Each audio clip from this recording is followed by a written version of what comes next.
Video பார்த்துட்டு இருக்க அனைவருக்கும் குழந்தை வரம் கிடைக்க நான் இறைவனை பிரார்த்திக்கிறேன். இன்னைக்கு என்ன டாபிக் பார்க்க போறோம் அப்படின்னா, நிறைய பேர் கேட்கக்கூடிய கேள்வி தான். அக்கா, எனக்கு பீரியட் வர்றதுக்கு இன்னும் 3 நாள் தான் இருக்கு, 5 நாள் தான் இருக்கு, எனக்கு இந்த மாதிரியான சிம்டம்ஸ்லாம் இருக்கு, அப்போ நான் ப்ரெக்னென்ட் ஆகிருப்பேனா அப்படின்னு நிறைய பேர் கேட்குறாங்க. ஸோ நீங்கள் கர்ப்பம் அடைஞ்சிருக்கீங்க அப்படின்னா உங்கள் பீரியட் வர்றதுக்கு முன்னாலேயே சில பேருக்கு அவங்க கர்ப்பம் அடைந்திருக்கிறத கண்டுபிடிச்சிடலாம். அது என்ன மாதிரியான அறிகுறி அப்படிங்கிறத பற்றி தான் நம்ம இன்னைக்கு பார்க்க போகிறோம்.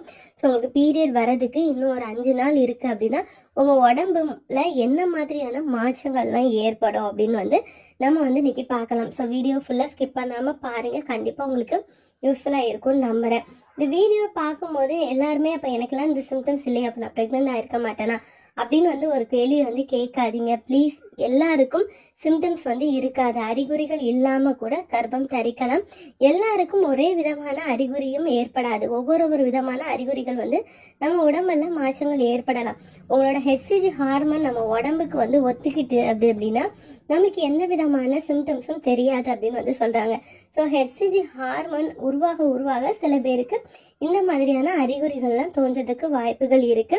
ஸோ நீங்கள் கவலைப்படாதீங்க, எனக்கு சிம்டம்ஸ் இல்லை, அப்போ நான் ப்ரெக்னென்ட் ஆயிருக்க மாட்டேன் அப்படின்னு கேட்காதீங்க. இப்போ ஒருத்தவங்க கர்ப்பத்துக்கு தயாராகிட்டு இருக்காங்க, நீங்கள் ட்ரை பண்ணிட்டு இருக்கீங்க அப்படின்னா அப்போ இருந்து எல்லாரும் ஒவ்வொரு நாளும் எல்லாரும் எதிர்பார்க்கறது ஒவ்வொரு அறிகுறி நம்மளுக்கு தெரியாதா, இந்த அறிகுறி இருந்தால் நம்ம ப்ரெக்னென்ட் ஆயிருப்போமா, இப்படி இருந்தால் நம்ம ப்ரெக்னென்ட் ஆயிருப்போமா அப்படின்னு சொல்லி தான் நம்ம மைண்ட் ஓடிட்டே இருக்கும். கர்ப்பத்துக்கு முயற்சி செஞ்சுட்டு இருக்கீங்க அப்படின்னா ரொம்ப முக்கியமானது என்னன்னு பார்த்தீங்கன்னா, ஸ்ட்ரெஸ் ஆகக்கூடாது. நிறைய பேர் சொல்லுவாங்க, எனக்கு எல்லா சிம்டம்ஸும் இருந்துச்சுக்கா, 4 நாள் தள்ளி போச்சு, 5 நாள் தள்ளி போச்சு, எனக்கு பீரியட் வந்துச்சு, அதுக்கான காரணம் என்னன்னு கேட்குறாங்க. அதுக்கான முதல் காரணமே நம்ம ஓவரா ஸ்ட்ரெஸ் ஆகுறதுனால தான். நம்ம ஓவரா ஸ்ட்ரெஸ் ஆகணும் அப்படின்னா நம்ம உடம்புல ஹார்மோனல் இம்பேலன்ஸ் ஆகும். நம்மளோட ஹார்மோன்ஸ் எல்லாம் சேஞ்ச் ஆகி நம்மளுக்கு மாதவிடாய் வர்றதுக்கு அதிகமா வழிவகுத்து கொடுத்துரும். அதனாலதான் நம்மளுக்கு பீரியட் தள்ளி போனா கூட நிறைய பேருக்கு அது பிரெக்னன்சியா இருக்கிறதுக்கு வாய்ப்பு இருந்தும் கூட அது மாதவிடாயா ஆகிறதுக்கு சான்சஸ் இருக்கு. ஸோ ஃபர்ஸ்ட் பாத்தீங்க அப்படின்னா இம்ப்ளான்டேஷன் ப்ளீடிங். இந்த இம்ப்ளான்டேஷன் ப்ளீடிங் நடக்கிறது தெரிஞ்சாலே நீங்க கர்ப்பம் தரித்ததை உறுதி பண்ணிக்கலாம். இதுலயும் பாத்தீங்க அப்படின்னா நிறைய பேர் அக்கா, எனக்கு இம்ப்ளான்டேஷன் ப்ளீடிங் ஆயிடுச்சு, நான் எப்போ செக் பண்ணணும் அப்படின்னு கேக்குறாங்க. உங்களுக்கு இம்ப்ளான்டேஷன் ப்ளீடிங் ஆனாலும் கூட நீங்க பீரியட் உங்களோட மாதவிடாய் தள்ளி போதா அப்படின்னு பார்த்துட்டு நீங்க செக் பண்ணீங்கன்னா உங்களுக்கு ரிசல்ட் கரெக்டா இருக்கும். இந்த இம்ப்ளான்டேஷன் ப்ளீடிங்கிறது கரு கர்ப்பப்பையில அப்படியே அந்த சுவர்ல தங்கும். ஏன்னா அந்த கர்ப்பப்பையில தான் அந்த 9 மாசம் 10 மாசமும் அந்த குழந்தை இருந்து நம்மளுக்கு வளர்ச்சி அடையும். ஸோ அந்த டைம்ல அந்த கரு அந்த கர்ப்பப்பை சுவர்ல தங்குற நேரம் நம்மளுக்கு லைட்டா ப்ளீடிங் இருக்கும். அது எந்த கலர்ல இருக்குன்னு பாத்தீங்க அப்படின்னா பிங்க் கலர்ல, லைட் பிங்க் கலர்ல இல்லைன்னா டார்க் மெரூன் கலர்ல இருக்கலாம். இது ஒரு நாள்ல இருந்து 2 நாள் வரைக்கும் இருக்கலாம். ரொம்பலாம் இருக்காது, ரொம்ப லைட்டா தான் இருக்கும். மேக்சிமம் பாத்தீங்க அப்படின்னா இந்த இம்ப்ளான்டேஷன் ப்ளீடிங் நடக்கிறதே நமக்கு தெரியாது. உங்களோட இன்னர்ஸ்ல கூட அந்த ப்ளீடிங் லைட்டா பட்டுட்டு அப்படியே போயிடலாம். ஏன்னா ரொம்ப பிங்க் கலர்ல லைட்டா தான் இருக்கும், நம்மளுக்கு தெரியாது. அதுக்கப்புறம் பாத்தீங்க அப்படின்னா நம்ம யூரின் போகும்போது கூட அந்த ப்ளீட் போறது நம்மளால பார்க்க முடியாது. ஸோ ரொம்ப மைல்டா லைட்டா ஒரு நாள் இல்லைன்னா 2 நாள் தான் இருக்கும், ஹெவியாலாம் இருக்காது. நிறைய பேர் கேட்பாங்க, எனக்கு பீரியட் இருக்கு 5 நாள் இருக்கு, ஆனா எனக்கு 3 டிராப் 4 டிராப் 5 நாள் இருக்கு அப்படின்னு சொல்லுவாங்க. ஸோ கண்டிப்பா அது இம்ப்ளான்டேஷன் ப்ளீடிங்கா இருக்காது. ஸோ நீங்க அதையும் தெரிஞ்சுக்கோங்க.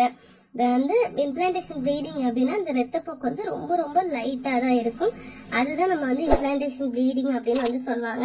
ஸோ உங்களுக்கு ஒரு பேட் யூஸ் பண்ற அளவுக்கு இம்ப்ளான்டேஷன் ப்ளீடிங் இருக்குமான்னு கேட்டீங்க அப்படின்னா கண்டிப்பா இருக்கவே இருக்காது. இப்ப பீரியட் வர்றதுக்கு 5 நாளைக்கு முன்னால உங்களுக்கு ரொம்ப உங்க உடம்பு ரொம்ப சோர்வா இருக்கு, கொஞ்ச நாளாவே நான் ரொம்ப ஆக்டிவா இருப்பேன், எனக்கு எப்பவுமே இப்படிலாம் இருக்காது, இப்போ கொஞ்ச நாளா எனக்கு ரொம்ப தூக்கமா வருது, காலையில எவ்வளவு நேரம் தூங்கி எழும்பினாலும் எனக்கு எப்பவும் தூங்கிட்டே இருக்கிறோம், ரொம்ப டயர்டா இருக்கு எனக்கு அப்படின்னு சொல்றீங்க அப்படின்னா கண்டிப்பா நீங்களும் பிரெக்னென்ட் ஆகிறதுக்கு நிறைய வாய்ப்புகள் இருக்கு. ஏன்னா நம்மளோட உடம்புல அந்த ஹார்மோனல் மாற்றங்கள் ஏற்படும் பொழுது நம்ம உடம்பு ரொம்ப சோர்வடையும். ஸோ அந்த நேரத்துல நம்மளுக்கு எப்பவுமே தூங்கிட்டே இருக்கலாம் அப்படிங்கிற ஒரு உணர்வு இருந்துட்டே இருக்கும். ஸோ இதுவுமே பிரெக்னன்சில ஆரம்ப கட்ட காலத்துல ரொம்ப முக்கியமான சிம்டம்ஸ்ல இதுவும் ஒண்ணு. உங்க பீரியட் வர்றதுக்கு 5 நாளைக்கு முன்னால இருந்தே நீங்க ரொம்ப டயர்டா இருக்கீங்க, உங்களுக்கு வீட்டுல இருக்கவங்களே சொன்னாங்க, நீ எப்போ நல்லா பிரிஸ்கா இருப்பியே, ஏன் இப்ப திடீர்னு ரொம்ப ஆக்டிவ் இல்லாம ரொம்ப டயர்டா இருக்கு அவன் ஃபேஸ் பாக்குறதுக்கு அப்படின்னு கேட்பாங்க. அந்த அளவுக்கு நமக்கு ரொம்ப டயர்டாலாம் ஃபீல் ஆகும். அந்த மாதிரி இருந்துச்சுன்னா கூட நீங்க கர்ப்பம் அடைகிறதுக்கு நிறைய வாய்ப்புகள் இருக்கு. அதுக்கப்புறம் பாத்தீங்க அப்படின்னா ஒயிட் டிஸ்சார்ஜ். இந்த ஒயிட் டிஸ்சார்ஜ் பத்தி நம்ம சேனல்ல நிறைய வீடியோஸ் வந்து போட்டிருக்கோம். ஸோ இந்த ஒயிட் டிஸ்சார்ஜ் வந்து எல்லாருக்கும் இருக்குமான்னு கேட்டீங்க அப்படின்னா கண்டிப்பா இருக்காது. பீரியட் வரும்போது சில பேருக்கு ஒயிட் டிஸ்சார்ஜ் வந்து இருக்கும். அந்த ஒயிட் டிஸ்சார்ஜ் எப்படி இருக்கும் அப்படின்னா அவங்களுக்கு அந்த ஒயிட் டிஸ்சார்ஜ் வச்சே கண்டுபிடிச்சிருவாங்க நமக்கு இன்னும் 2 நாள்ல பீரியட் வந்துடும், இன்னும் 3 நாள்ல பீரியட் வந்துடும் அப்படின்னு. ஆனா இப்போ உங்களுக்கு புதுசா ஒரு மாதிரி தயிர் மாதிரி வெள்ளை கலர்ல நல்லா வெள்ளை கலர்ல உங்களுக்கு வந்து ஒயிட் டிஸ்சார்ஜ் பட ஆரம்பிக்குது அப்படின்னா நீங்க வந்து பிரெக்னென்ட் ஆகிறதுக்கு வாய்ப்புகள் வந்து அதிகம் வந்து இருக்கு. சில பேருக்கு அப்படி இருந்தும் கூட மாதவிடாய் வர்றதுக்கும் வாய்ப்புகள் இருக்கு. ஏன்னா அவங்களுக்கு வந்து ரெகுலரா வந்து ஒயிட் டிஸ்சார்ஜ் படும்போது பீரியட் வருது அப்படின்னா அது வேற. உங்களுக்கு ஒரு தடவையும் இப்படி இல்லை இந்த டைம்ல ஃபர்ஸ்ட் இப்படி ஃபீல் பண்றேன் அப்படின்னா உங்களுக்கு நீங்க வெயிட் பண்ணி பார்க்கலாம் உங்களோட மாதவிடாய் தள்ளி போகுதா அப்படின்னு. நெக்ஸ்ட் பாத்தீங்க அப்படின்னா என்ன அறிகுறி தோன்றும்னா முதுகு வலி. உங்களுக்கு பேக் பெயின் வந்து ரொம்ப வந்து இருக்கிற மாதிரியே இருக்கும். உங்களுக்கு மாதவிடாய் வரப்போகுது அப்படின்னா நம்மளுக்கு அடி வயிற்றுல வந்து ஒரு வலி வந்து இருக்கும். நம்மளுக்கு வந்து தெரிஞ்சிடும். இப்ப நம்மளுக்கு வந்து ஒரு கால் வலியோ இல்லை அப்படின்னா சில பேருக்கு அடி வயிற்றுல முன்னாலேயே வலி வர ஆரம்பிச்சிடும். அதை வச்சு கண்டுபிடிச்சிருவாங்க உங்களுக்கு வந்து பீரியட் வரப்போகுது அப்படின்னு. ஆனா உங்களுக்கு முதுகு வலி கொஞ்ச நாளா வந்து ஒரு 5 நாளா பீரியட் வர்றதுக்கு முன்னால இருந்தே முதுகு வலி கண்டினியூஸா இருந்துட்டே இருக்கு அப்படின்னா நீங்க வந்து பிரெக்னென்ட் ஆகிறதுக்கும் அதிக வாய்ப்புகள் வந்து இருக்கு. ஏன்னா நம்மளோட கர்ப்பப்பையில வந்து குழந்தை வளர்றதுக்காக அந்த கர்ப்பப்பையும் சேர்ந்து வளரும். அந்த நேரத்துல முதுகெலும்புகளும் விரிவடைகிறதுக்கு ஆரம்பிக்கும். அதனாலதான் நம்மளுக்கு முதுகு வலி வர்றதுக்கு அதிக வாய்ப்புகள் வந்து இருக்கும். ஸோ உங்களுக்கு அந்த மாதிரி முதுகு வலி வந்து ஏற்பட ஆரம்பிக்குது 5 நாளா புதுசா எனக்கு இந்த மாதிரி ஒரு வலி வருது அப்படின்னா நீங்க வந்து அதை வச்சே கண்டுபிடிச்சிடலாம் உங்களுக்கு வந்து பிரெக்னென்ட் ஆகிறதுக்கு வாய்ப்புகள் இருக்கு அப்படின்னு. அடுத்து பாத்தீங்க அப்படின்னா நெஞ்செரிச்சல். இதுவுமே பிரெக்னன்சி டைம்ல ரொம்ப ரொம்ப முக்கியமான சிம்டம்ஸ்ல இதுவும் ஒண்ணு. நீங்க என்னதான் சாப்பிட்டாலும் உங்களுக்கு வந்து நீங்க வந்து சாப்பிட்டு வெண்ணி எதுனாலும் குடிச்சாலும் உங்களுக்கு வந்து அந்த நெஞ்சு எரிச்சல் வந்து இருந்துட்டே இருக்கும். நிறைய பேருக்கு இந்த பிரச்சனை இருக்கும். ஆனா ஒரு சிலர் வந்து கேட்பாங்க நான் டீ குடிச்சேன் காஃபி குடிச்சேன் எனக்கு அதுக்கப்புறம் நெஞ்செரிச்சலா இருக்கு அப்படின்னு. ஸோ அந்த இது வந்து வேற. நீங்க வந்து டீயோ காஃபியோ குடிச்சா சில பேருக்கு அது ஒத்துக்காது. அதனால கூட உங்களுக்கு நெஞ்செரிச்சல் ஏற்படலாம். ஆனா நீங்க என்னதான் சாப்பிட்டு எவ்வளவுதான் ரெஸ்ட் எடுத்து பார்த்தாலும் உங்களுக்கு வந்து நைட் நேரத்துல ரொம்ப நெஞ்செரிச்சல் எல்லாம் இருக்கிற மாதிரி இருக்கு அப்படின்னா நீங்க வந்து பிரெக்னென்ட் ஆகிறதுக்கு அதிக வாய்ப்புகள் இருக்கு அப்படின்னு வந்து சொல்றாங்க. அதுக்கப்புறம் பாத்தீங்க அப்படின்னா வயிற்றுல வந்து ஒரு பிடிப்பு ஏற்படும். ஸோ இது நிறைய பேருக்கு நான் கேள்விப்பட்டிருக்கேன். நிறைய பேர் வந்து சொல்லியிருக்காங்க எனக்கு வந்து வயிற்றுல வந்து அந்த சைடு ஒரு மாதிரி இழுத்து பிடிக்கிற மாதிரி இருக்கு, இல்ல லெஃப்ட் சைட்ல இழுத்து பிடிக்கிற மாதிரி இருக்கு, இந்த மாதிரி மாத்தி மாத்தி எனக்கு இழுத்து பிடிக்கிற மாதிரி இருக்கு. நான் வந்து பீரியட் வராம எனக்கு டிலே ஆகி நான் வந்து செக் பண்ணும்போது பாசிட்டிவ் வந்திருக்கு அப்படின்னு நிறைய கமெண்ட் நான் பார்த்திருக்கேன். நிறைய பேர் சொல்லி நான் கேட்டிருக்கேன். இல்ல அப்படின்னா உங்க வயிற்றுல வந்து ஒரு விதமான ஒரு உணர்வு வந்து தெரியும். ஒரு பட்டர்ஃப்ளை ஓடுற மாதிரி இல்ல அப்படின்னா உங்களுக்கு இழுத்து பிடிக்கிற மாதிரி எல்லாம் உங்க வயிற்றுல தெரியுது அப்படின்னா கண்டிப்பா நீங்க பிரெக்னென்ட் ஆகிறதுக்கு அதிக வாய்ப்புகள் வந்து இருக்கு. ஸோ மாதவிடாய் வர்றதுக்கு முன்னாலே இந்த மாதிரியான அறிகுறிகள்லாம் உங்க உடம்புல தோன்றுச்சு அப்படின்னா கண்டிப்பா நீங்க பிரெக்னென்ட் ஆகிறதுக்கு அதிக வாய்ப்புகள் இருக்கு. ஸோ இது இல்லாம கூட கண்டிப்பா நீங்க பிரெக்னென்ட் ஆகலாம். அதையும் நீங்க மனசுல வச்சுக்கோங்க.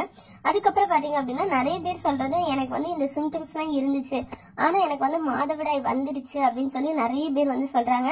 ஸோ அதுக்கு மெயின் காரணம் பாத்தீங்க அப்படின்னா நீங்க வந்து ரொம்ப ஓவரா ஸ்ட்ரெஸ் ஆகுறதா இருக்கலாம். நீங்க வந்து அதை எதிர்பார்த்து உங்க உடம்புல ஹார்மோனல்ஸ் வந்து இம்பேலன்ஸ் ஆகிறதுக்கு கூட சான்சஸ் இருக்கலாம். அதுக்கப்புறம் நம்ம எடுத்துக்கொள்ளக்கூடிய இந்த உணவு பழக்க வழக்கங்கள்ல கூட மாற்றங்கள் ஏற்படுறதுனால கூட பீரியட் வர்றதுக்கு அதிக வாய்ப்புகள் வந்து இருக்கு. அதனால நீங்க கர்ப்பத்துக்கு முயற்சி செய்யறீங்க அப்படின்னா ஆரம்பத்துல இருந்தே கணவனும் மனைவியும் நல்ல ஆரோக்கியமான உணவுகளையும் எடுத்துக்கணும். 2 பேரும் நல்லா ஆக்டிவா இருக்கணும். கொஞ்ச நேரம் நீங்க ½ டெய்லி வந்து 2 பேரும் வாக்கிங் போறது ரொம்ப நல்லது. நம்ம உடலும் ரொம்ப சுறுசுறுப்பா இருக்கணும். அதை வந்து சூடாகாமையும் நீங்க வந்து பாத்துக்கணும். அப்படி இருந்தீங்க அப்படின்னா கண்டிப்பா எல்லாருக்கும் தாய்மை அடைகிறதுக்கு அதிக வாய்ப்புகள் வந்து இருக்கு. ஸோ இந்த வீடியோ உங்க எல்லாருக்கும் யூஸ்ஃபுல்லா இருக்கும்னு நம்புறேன். உங்களுக்கு இந்த சேனல் பிடிச்சிருந்தா லைக் பண்ணுங்க, ஷேர் பண்ணுங்க, கமெண்ட் பண்ணுங்க, மறக்காம சப்ஸ்கிரைப் பண்ணுங்க. பக்கத்துல இருக்க பெல் ஐகானை கிளிக்